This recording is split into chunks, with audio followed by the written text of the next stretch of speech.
shirkan saxafi maanta aan soo qaban qaabanay haddaan nahay musharaxiinta madaxweynaha dowlad goboleedka Galmudug oo igu weheliyaan saaxiibaday Cabdiraxmaan Odawaa Cabdullaahi Faarax Weheliye iyo Cabdi Dheere oo runtii berri nagala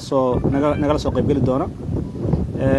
runtii waxaa dul maray saaxiibkay ayaa dul maray qodobadii ugu muhiimsanaa laakiin waxaan rabaa inaan dhowr shay aan hoosta ka xariiqo oo ah Galmudug waxaa lagu dhisay maanta ay marayso halka ay marayso waxaa noo dhisan baarlamaankii labaad noo dhisan baarlamaankii labaad ee dowlad goboleedka Galmudug noo dhisan halka meeshan aan ku soo gaarnay 7 bilood oo la soo dhaafay waxaa nala joogay wasaaradda arrimaha gudaha guddi dowladda federaalka laga soo diray maanta reer Galmudug institutionkii koowaad u dhisan institutionkaas koowaad oo noo dhisan waxaan u baahannahay in maskaxda lagu hayo xildhibaanadeena iyo institutionkeena koowaad noo dhisan in maskaxda lagu hayo maanta wixii ka dambeeyay dowladda federaalka shaqana naguma lahan shughulna naguma lahan waxa la leeyahay dowladda federaalka secretary ka ah ama xubin ka ah ama baarlamaankeena shaqo ku leedahay sharcina ma ahan dastuur federaalna ma ahan dastuur dowlad goboleed Galmudugna ma ahan marka waxaan rabnaa runtii inay faraha kala baxaan wasaaradda arrimaha gudaha iyo guddigii shaqadiisa ay dhamaatay hawsha baarlamaanka dowlad goboleedka Galmudug baarlamaanka labaad asaga noo dhisan maanta wixii ka dambeeyay dowladda nahay halkaana waxa lagu yimid isu tanaasul waxa lagu yimid runtii dhabar adeeg waxa lagu yimid inaan anagu qodob walba oo kamid ah 7 bilood la soo dhaafay waa ka cabanay waxaan ka sheeganay maxaa la yiraahdaa markii guddiga la soo magacaabay waxaan niri guddigan wuxuu yahay maxaa la yiraahdaa guddi shaqadii dowladda haya hana la ka daayo dowladdu waa ku adkaysatay odayaasha dhaqanka liiskooda yaan la musuqmaasuqana niri waa laga shaqeeyay in la musuqmaasuqo waa u tanaasulnay xildhibaanada soo baxay hadda oo dambi aan ku lahayn intaas ayaguna runtii inta oday oo hadashay oo cabaaday oo runtii qatar u gashay inay Galmudug ay runtii ay qatar galaan oo yiri waa ka tagna meeshaan ha lagu soo kala tago oo annagu aan habeen walba u boogadhayno oo niraahno tan waxaan fiirinaa kursiga ama reerku ay ku soo dhiibteen oo dawladdu ka xoogtay oo laga faramaroojiyay waxa ka muhiimsan in maanta aan fiirino Galmudug aan dhisaneyn waxaan rabaa baaq inaan u diro halkan ra'iisul wasaaraha mudane Xasan Cali Khayre oo runtii meeshuu ka bilaabay nagu soo celiyay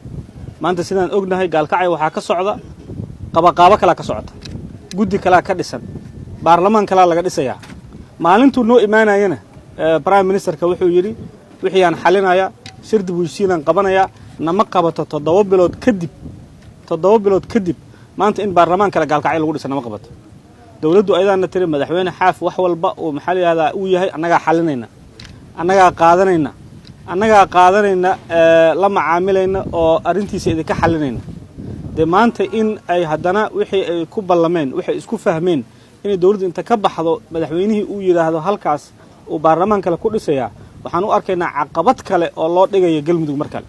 waxaan soo xasuusanayaa 2015 oo Dhuusamareeb iyo Cadaad loo kala istaagay maanta ma aqbali karno inaan Dhuusamareeb iyo Gaalkacyo 2 baarlamaan iyo 2 dawlad kale inay ka dhalato ma aqbali karno 4 sano kale in nooga dhunto ma aqbali karno waa mas'uuliyad dowladda federaalka ay leedahay oo 7 bilood la soo dhaafay ay ayadu gacanta ku haysay maanta marka inay 2 baarlamaan noo dhalato oo odayaashii halkan ka xanaaqay halkaas aadaan oo san dowladdu waxba kala jeclayn oo madaxweynihii hadda xilka la rabay in laga wareego dowlad goboleedka la sameeynayo waa mas'uuliyad dowladda federaalka ay leedahay waxaan rabnaa shacabka reer Galmudug inaan u sheegno waxaan dowladda federaalka inaan u sheegno international community inaan u sheegno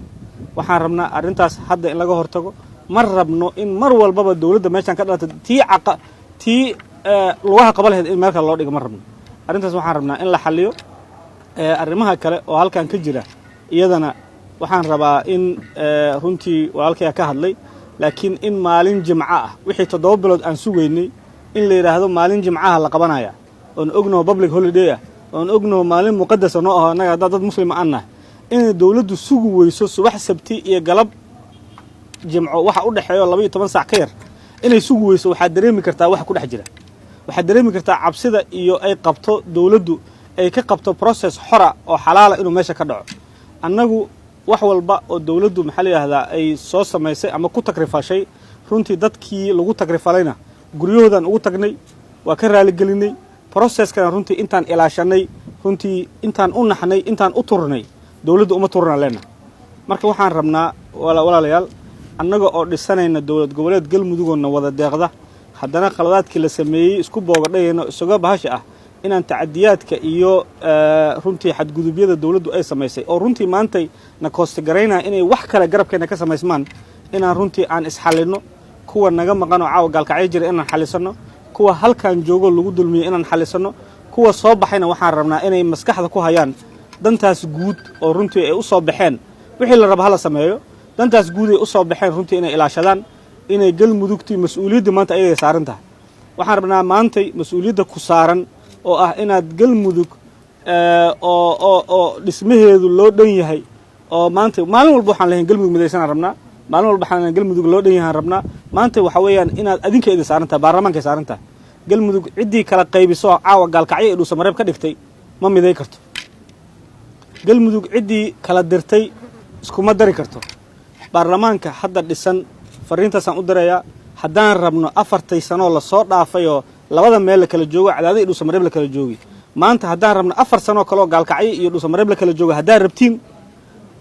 intii mas'uuliyadda lahayd waa taqaaniinay maxaa la yidhaahdaa u sii dhiiba haddii kalena waxaan rabaa inaan ogaano ciddii galmudug midaysan loo dhan yahay dadkeedu isku dan yihiin ay rabaan inay dhibaatada ka baxaan waxaan rabaa in la doortaan rabaa waa mahadsantihiin